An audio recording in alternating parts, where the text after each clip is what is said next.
Blastocyst culture और तीसरे दिन के बच्चे में डिफरेंस होता है। दुनिया के किसी भी कोने में मौजूद अच्छे से अच्छा सेंटर भी आपको 100% सक्सेस रेट की गारंटी नहीं दे सकता। आपको हेल्दी डाइट लेना है। जैसे प्रेगनेंसी टेस्ट पॉजिटिव आती है, वो मुझसे सवाल करते हैं कि मैडम अब हमारा नॉर्मल डिलीवरी होगा कि सिजेरियन सेक्शन। आईवीएफ में डोनर शुक्राणु की जरूरत पड़ती है कि नहीं? Subscribe to our YouTube channel and press the bell icon so that you don't miss any important updates related to infertility.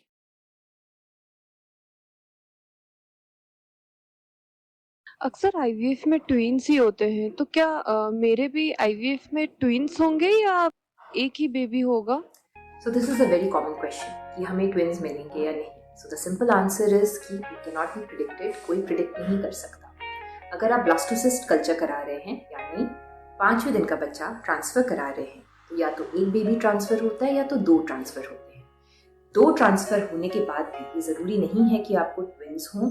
अगर आपकी बॉडी एक ही इम्प्लांट करती है तो सिंगल बच्चा भी हो सकता है, और अगर दोनों ट्रांसफर करने के बाद दोनों इम्प्लांट हो जाते हैं तो ट्विन्स हो सकते हैं। ब्लास्टोसिस्ट कल्चर और तीसरे दिन के बच्चे में डिफरेंस होता है। तीसरे दिन का बच्चा थोड़ा वीक होता है, उसका सक्सेस रेट कम होता है, इसलिए जनरली तीसरे दिन के बच्चे मल्टीपल डाले जाते हैं और ऐसे में मल्टीपल प्रेगनेंसी होने का रिस्क ज़्यादा होता है। सो ये ज़रूर अपने डॉक्टर से, अपने आईवीएफ स्पेशलिस्ट से आप कंसल्ट करिए।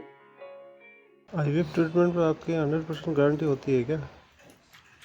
ये दूसरे हॉस्पिटल तो दे रहे हैं गारंटी। देखिए, दुनिया के किसी भी कोने में मौजूद अच्छे से अच्छा सेंटर भी आपको 100% सक्सेस रेट की गारंटी नहीं दे सकता है, क्योंकि nature of the IVF procedure is such कि इसकी सक्सेस किसी भी एक फैक्टर पे डिपेंड ही नहीं करती है। तो यदि कोई आपसे इस प्रकार के 100% गारंटी की बात कर रहा है तो उल्टा सचेत हो जाएं और ये पता करने की कोशिश करें कि कहीं इस प्रकार के प्रलोभन देना इस अस्पताल का मार्केटिंग स्ट्रेटेजी का पार्ट तो नहीं है। उल्टा आप उनसे ये जानने की कोशिश करें कि उस सेंटर का सक्सेस रेट क्या है। मतलब यदि वो 100 आईवीएफ साइकिल कर रहे हैं तो उसमें से कितने कपल्स को प्रेगनेंसी आ रही है। मेरी ओपिनियन में अपने लिए आईवीएफ सेंटर का चुनाव करने के लिए एक बेहतर तरीका है, कृपया किसी भी too good to be true lucrative offer में ना फंसे। आईवीएफ सक्सेसफुल होने के बाद क्या मुझे 9 महीने बेड रेस्ट पे जाना होगा? देखिए, नॉर्मली कंसीव करें या आईवीएफ के द्वारा प्रेगनेंसी मिले, प्रेगनेंसी होती है। ऐसा कुछ नहीं है कि आईवीएफ प्रेगनेंसी में आपको 9 मंथ्स का बेड रेस्ट चाहिए। आप घर का नॉर्मल जो काम है वो सब कर सकते हैं, आप अपना जॉब कंटिन्यू कर सकते हैं। इम्पॉर्टेंट पार्ट ये है कि आपको ज़्यादा हैवी वज़न वगैरह नहीं उठाना है, हैवी वर्क नहीं करना है। आपको हेल्दी डाइट लेना है, जैसे फास्ट फूड वगैरह अवॉइड करना होगा। आपको बहुत ज़्यादा पानी पीना होगा, और अगर आपका कुछ डायबिटीज़, हाइपरथायराइड और प्रेशर रिलेटेड कुछ बीमारी है तो फिर आपको अपना दवाई टाइम में लेना है। अगर मैं आईवीएफ करवाती हूँ तो क्या उसमें नॉर्मल डिलीवरी होगी या सिजेरियन डिलीवरी होगी? ये कैसे पता चलेगा? कौन बताएगा?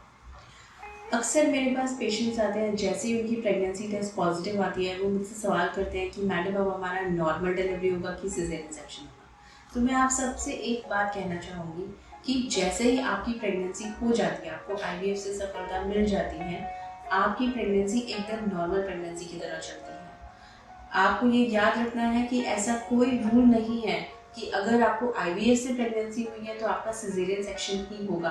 अगर सारे फैक्टर्स फेवरेबल हैं, अगर आपको प्रेगनेंसी में कोई कॉम्प्लिकेशन नहीं थी और अगर आपको नॉर्मली लेबर पेन स्टार्ट हो जाते हैं तो आपकी बिल्कुल नॉर्मल डिलीवरी हो सकती है। लेकिन कोई कॉजेज होते हैं, कई कारण होते हैं, जैसे कि ट्विन प्रेगनेंसी, जैसे कि ब्रीच प्रेजेंटेशन जिसमें कि बच्चे का सर ऊपर और पैर नीचे होता है, जैसे कि मदर में और कोई कॉम्प्लिकेशंस जैसे बहुत सीवियर हाइपरटेंशन या सीवियर अनकंट्रोल्ड डायबिटीज़, ऐसे केसेस पे सिजेरियन सेक्शन करना पड़ता है। तो ऐसा कोई रूल नहीं है कि आईवीएफ प्रेगनेंसी हुई है तो सिजेरियन ही होगा। अगर सब सही है तो नॉर्मल डिलीवरी भी हो सकती है। क्या आईवीएफ में डोनर स्पर्म की ज़रूरत होती है? क्या मैं अपने रिलेटिव को डोनर चूज कर सकता हूँ? नमस्ते, मेरा नाम है डॉक्टर विशाल ठाकुर। आज का सवाल है कि आईवीएफ में डोनर शुक्राणु की ज़रूरत पड़ती है कि नहीं, और पेशेंट्स अपने रिलेटिव का स्पर्म यूज़ कर सकते हैं कि नहीं। जी हाँ, सही सवाल है। हाँ, आईवीएफ में डोनर शुक्राणु की ज़रूरत पड़ती है जब पेशेंट के स्पर्म की मॉर्फोलॉजी या फिर गुणवत्ता बहुत ही ख़राब होती है, या फिर पेशेंट्स को एजोस्पर्मिया होता है। नए ART लॉ के हिसाब से, क्लॉज नंबर 27 के हिसाब से, पेशेंट्स अपने रिलेटिव फ्रेंड का शुक्राणु यूज कर सकते हैं, पर उन पेशेंट्स के रिलेटिव्स को एक ART बैंक के थ्रू लिंक किया जाएगा, उनके रिपोर्ट्स होंगे, उनके सैम्पलिंग होगी, सब कुछ बराबर होगा, उसके बाद ही हम वो सैंपल यूज कर सकते हैं। For more information, visit our website www.indraivf.com or call 1-800-309-4410. Keep following us and leave your fertility related questions in the comments below and get answers from Indira IVF doctors.